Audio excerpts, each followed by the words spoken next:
Okay, so with Scream 2022 coming out this week, I of course had to go rewatch the first four Scream movies, and I love this franchise. It's one of my absolute favorite horror franchises. I know that's such a cliched thing to say, but um, I'm ready to review these because I really am excited for the new Scream. I am way more excited than I expected because it has truly actually been 10 years since the last Scream, or I guess 11 technically, counting 2022. But Scream 4 came out in 2011. But regardless, I am excited to talk about Scream, and today we're going to talk about the first one, and I've got the five film set, which is kind of a lie because it's got the two documentaries, Still Screaming and Scream the Inside Story, which aren't technically movies, they're documentaries. But um, this, of course, has the first three Scream movies. I've also got four on Blu-ray as well.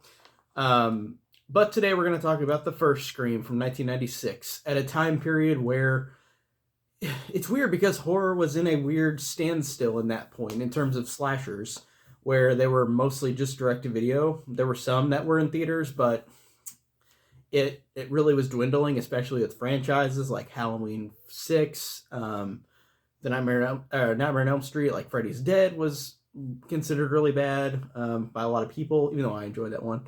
But Scream came out at a time where it's weird because it's a self-aware horror movie, and we had those before this, but this one is often cited to be the first one, and it's not. But it is one of the biggest ones. I'll definitely give it that. This movie is definitely one of the reasons for every kind of slasher after it that created a rejuvenation for the slashers for the modern audience as opposed to the obscure audience of slashers of people who watch every slasher. Um, this series, especially this first one, feels like a movie that is a Hollywood horror movie, and I'm not saying that in a bad way. I'm saying it as an I still love this movie, but this is definitely an example of a Hollywood horror movie. It is definitely a horror movie that has a budget. It is definitely a horror movie that is a slasher movie that actually looks like it's got more to it, I think, than a normal slasher. And don't get me wrong, I love my slashers. I love my slashers that are just like copy and paste, kill, kill, kill, boobs, violence, all that stuff. But the Scream films are interesting because they really. At first, I'll say it's directed by Wes Craven. The first four are, and Wes Craven, I think, was great, a great director, and I really like a majority of his stuff, or love a majority of his stuff. And Scream 1 and Scream 2 are honestly probably my favorite movies of his overall, even though I love A Nightmare on Elm Street. Um, and like stuff like Red Eye and Last House on the Left, I really like those. But Scream 1 and 2 are my favorites, and I think that Wes Craven was just a really great horror director, and I really, really dug most of his stuff. I haven't seen every single thing. I still need to see stuff like Deadly Friend, which just came out on Scream Factory recently. I need to see that. But there's some others that I haven't seen. But I've seen a lot of obscure Wes Cravens too, like stuff like Invitation to Hell, random stuff like that, like those TV movies. I've seen a lot of Wes Craven, but like I said, I haven't seen every single one.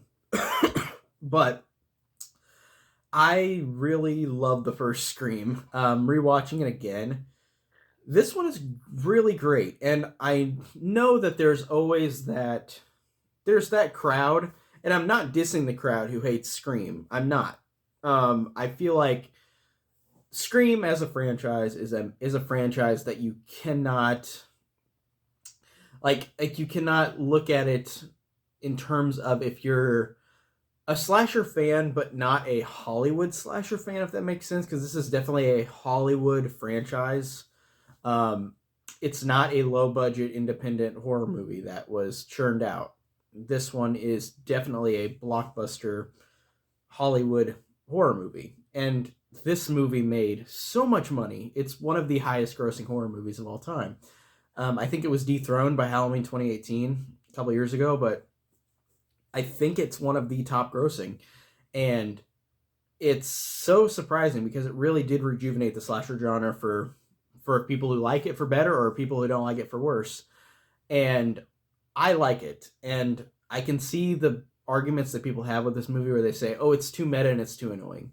where they always reference horror movies. This movie is a self-aware horror movie that homages all the big horror movies: Halloween, Friday the 13th, Texas Chainsaw Massacre, Nightmare on Elm Street, even stuff like The Bad Seed they reference in the movie.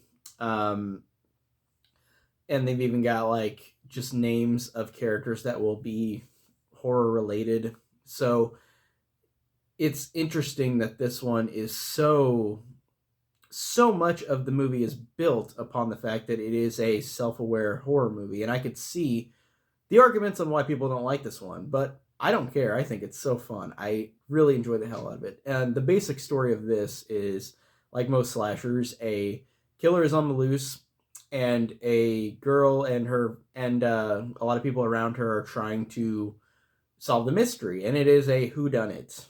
And I'll say this, and this is a full spoiler video because obviously this movie's been out since 1996. If you haven't seen it, go watch it, and then if you're interested to watch the rest of this, go watch this afterward. But this is obviously going to have spoilers, but I'm going to start at the beginning. The opening credits, or the opening scene with Drew Barrymore, Casey Becker, is one of the best scenes, I think, in horror. I actually really, really love this scene. I think it is honestly the scariest thing about this movie, and I don't really get scared at horror, but I think that this is a scene that I think is very, very effective, very well shot, very well acted, very well done.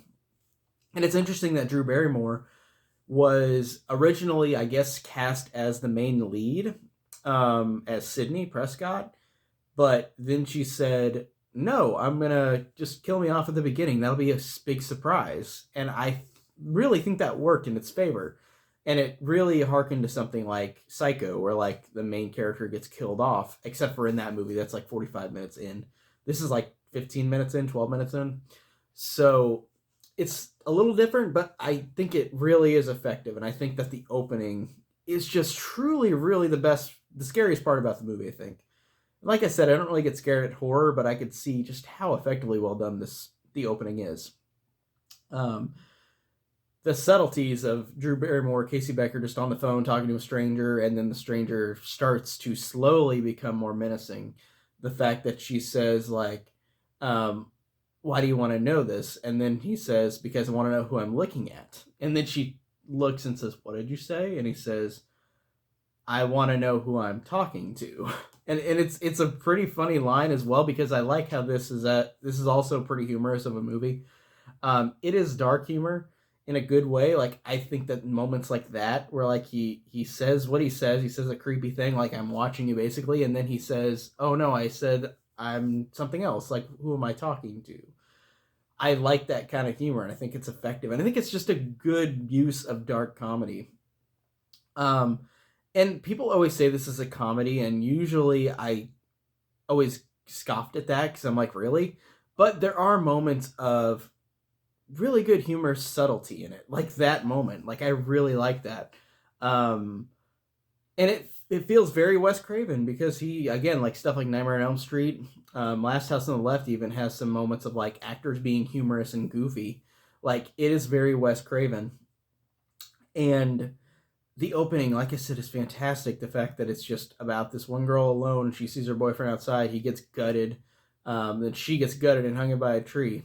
That is effective and so good. And just the fact that it is such a meta movie, and the fact that he's asking her, who is the killer in Friday the 13th? And obviously I knew who it was, but she's like, Jason. And he's like, that's the wrong answer. And she goes, no, I've seen that movie 20 goddamn times. And he said, well, if you knew that, then you knew that Mrs. Voorhees is the original killer. Jason didn't show up till a sequel. Like, I think that's really great lines and just really fun. And like I said, I can see the arguments of why people don't like all that referential humor, but I dig it. I think it's so fun. And I just think that this is so entertaining. But the opening scene, fantastic. Maybe the best scene in the movie. And I'm not saying that as an insult, because I love the whole movie. I really love the fact that you get this main character, Sydney Prescott, who is your basic kind of final girl, except for she does have sex at the end of the movie with the killer, with Billy.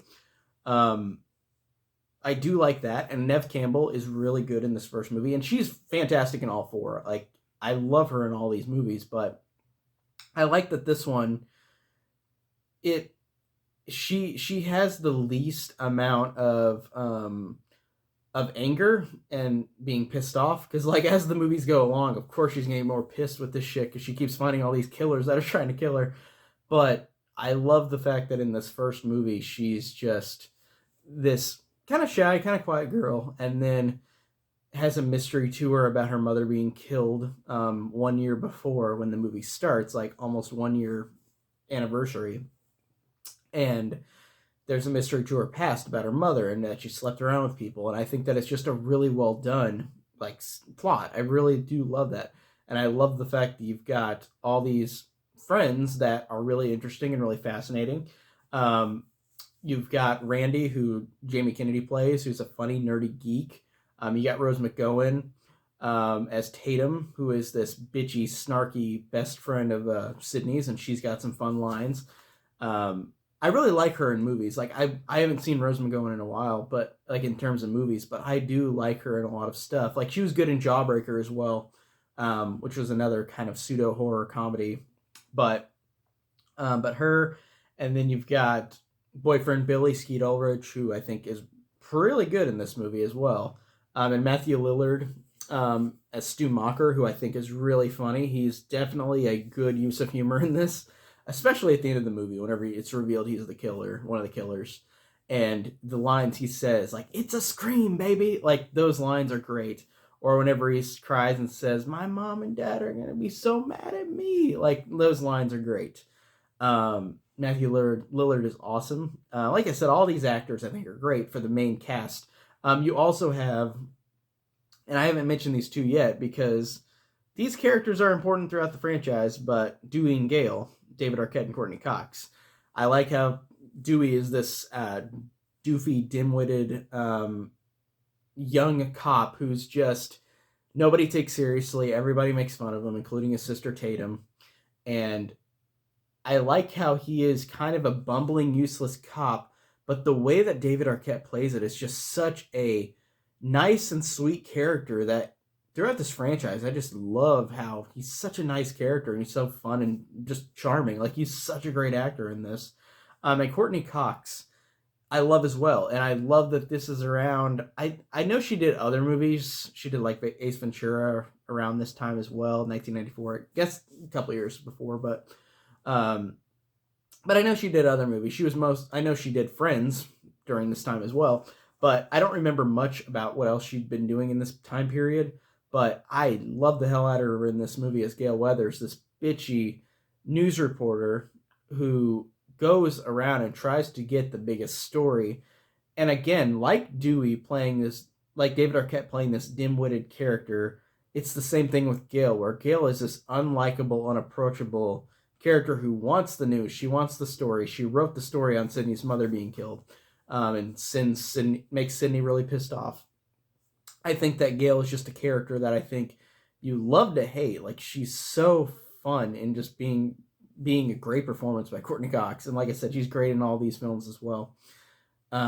Really love all the main cast. Like, I think the cast of all of them are great. And you've also got like Principal Hembry, who was Henry Winkler in the Fonz. Like, he's good in this. You've got the dad. I don't know who played the dad, but he did a good job as well. I just really like this story about this mystery about, it is a slasher, but it is a long slasher. It's like an hour 45, I think.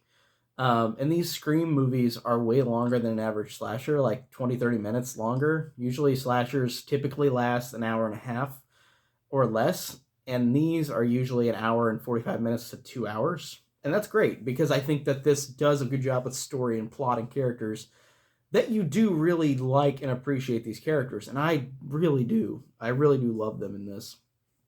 The mystery of it is very well done with whenever you get the reveal at the end that Billy and Stu are the killers, because you don't really know.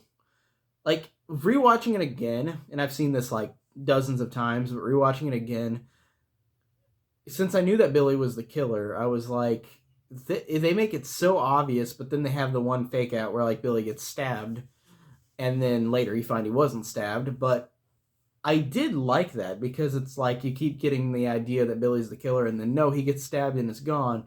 but then he does return again, and then you realize he's the killer. I thought that was a good way to throw off that he was the killer.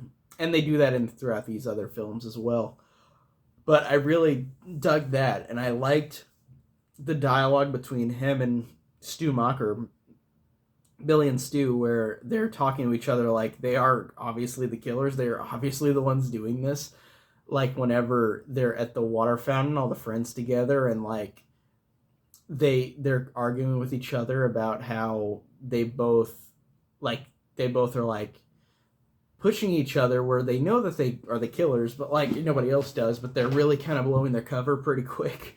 And I think that it's well done, and it's well done, but it also is kind of just easily revealed that you know that they're the killers.